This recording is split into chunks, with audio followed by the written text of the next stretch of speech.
ఇక్కడండి బాబీ గారు. Okay okay, గొడవ పడద్దు సార్, రెడీ. ఇది దబిడి దిబిడి సాంగ్ కొరియోగ్రఫీ విషయానికి వస్తే అది నాగవంశీ ఇంట్రెస్టా లేకపోతే కొరియోగ్రాఫర్ ఇంట్రెస్టా స్టెప్పులు? ఏంటి ఊర్వశిని కొట్టింది నేనా? అంటే బాలే బాలే అని ఊహించుకొని మీరు కొట్టుంటారు. పో నేను కొడుతున్నానంటే నా ఇంట్రెస్ట్ అంటే ఒక రకంగా ఉంటుంది. బాలకృష్ణ గారు కొట్టడానికి మధ్యలో నా ఇంట్రెస్ట్ ఏముంటుందండి? ప్రొడ్యూసర్గా మంచి మాస్ సాంగ్ ఇవ్వాలనే ఒక ఇంటెన్షన్ ఉంటుంది కదా. అవును, అదే మా సాంగ్ ఇచ్చాం కదా, దానికి మాస్ సాంగ్ ఇవ్వాలనుకుంటాం, కానీ ఊర్వశిని ఎక్కడ కొట్టాలని నేను డిసైడ్ చేస్తానా? అంటే మీ ఇంట్రెస్ట్ ఎంతవరకు అనేది అది నాకు అర్థం కావట్లేదు. నా ఇంట్రెస్ట్ ఎందుకు ఉంటుంది అనుకుంటున్నారు మీరు దీంట్లో?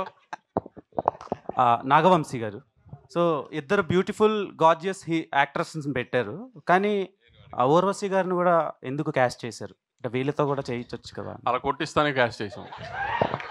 వీళ్ళిద్దరు కొడతానంటే ఒప్పుకొని అన్నారు, అందుకని ఆవిడ కొట్టిస్తాను. And okay sir. Bobby garu Balayya గారికి ఆయన అవలా ఇంకోటి కొండవీటి దొంగ రిఫరెన్స్ లా కనిపిస్తుందని కొంతమంది అంటున్నారు. సో దాని మీద మీ ఒపీనియన్? అంటే గుర్రం ఒకటేనా రిఫరెన్స్?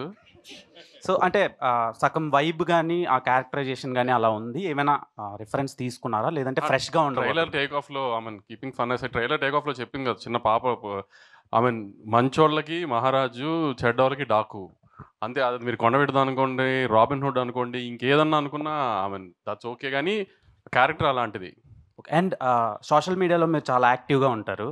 రీసెంట్గా దబిడి దిబిడి సాంగ్ రిలీజ్ అయినప్పటి నుంచి నిన్నటి వరకు కూడా దాని మీద కొన్ని ట్రోల్స్ అండ్ ఇవి నడిచినాయి. సో అందులో భాగంగా ఊర్వశి రొటెల్లా తన స్టోరీలోనే తన ట్రోల్స్ పోస్ట్ చేశారు. సో అది కాసేపు ఉండగా చాలా ట్రోల్స్ నడిచినాయి.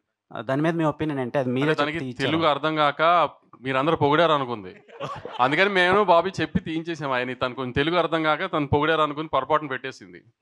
Okay sir. బాబీ గారు బాలకృష్ణ గారికి అఖండ సినిమా ఎంత పెద్ద హిట్టో తెలుసు. అందులో పవర్ఫుల్ డైలాగ్ని మీరు ఈ సినిమాలో వాడారు. అలా ఇంకా వేరే సినిమాల్లో బాలకృష్ణ గారు డైలాగులు ఏమైనా వాడారా ఏంటి?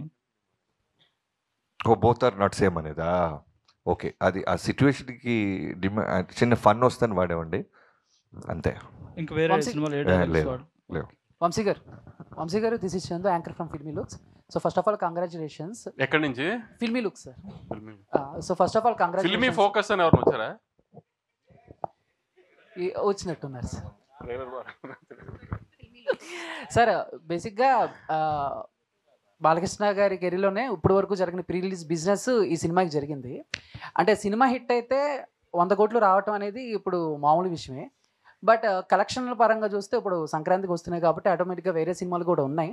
సో కలెక్షన్ పరంగా ఏమన్నా ఎఫెక్ట్ అయ్యే ఛాన్సెస్ ఉన్నాయి అనుకుంటున్నారా మీరు? మీరు ఎలా అడిగారండి? ఇన్కమ్ ట్యాక్స్ వాళ్ళకి చెప్తున్నట్టు అడిగారు నన్ను. ఇప్పుడు నేను కలెక్షన్ చెప్పి వాళ్ళకి ఏదో ఒక నెంబర్ చెప్పి అవన్నీ అవసరం? డబ్బుల గురించి ఎందుకు డిస్కషన్? సినిమా సంక్రాంతికి మంచి సినిమా, గ్యారంటీ హిట్ సినిమా, అంతవరకు అయితే గ్యారంటీ. పోస్టర్లు నెంబర్లు అనేది ఇంకా మీకు తెలుసుగా జరుగుతూనే ఉంటాయి అన్నీ. నాగవంశి గారు, ప్రజ్ఞ గారు, నాగవంశి, ఇది జనరల్గా ఏదైనా ప్రెస్ మీట్ పెట్టిన ఇంటర్వ్యూలో కానీ మన తెలుగు స్టేట్లోనే ట్రెండ్ అవుతుంటారు. ఈ మధ్యలో బోని కపూర్ విషయం అది నేషనల్ లెవెల్లో ట్రెండ్ అవుతున్నారు. దాని గురించి మీరు ఏంటి అభిప్రాయం? ఆ కాంట్రవర్సీ ముగిసిందా? అసలు కాంట్రవర్సీ ఏమైందండి? ఎండ్ అవ్వడానికి కానీ స్టార్ట్ అవ్వడానికి కానీ ఏం కాంట్రవర్సీ అయింది? ఇప్పుడు నేను ఏదో సౌత్ ఇండియన్గా ఒక సౌత్ సినిమా గురించి నేను ఏదో చెప్పాను, వాళ్ళు నార్త్ ఇండియన్స్గా కొంచెం హర్ట్ అయ్యారు, అయిపోయింది అక్కడతో. దానికి ఏమి కాంట్రవర్సీ ఏం లేదండి, దానికి ఏమి.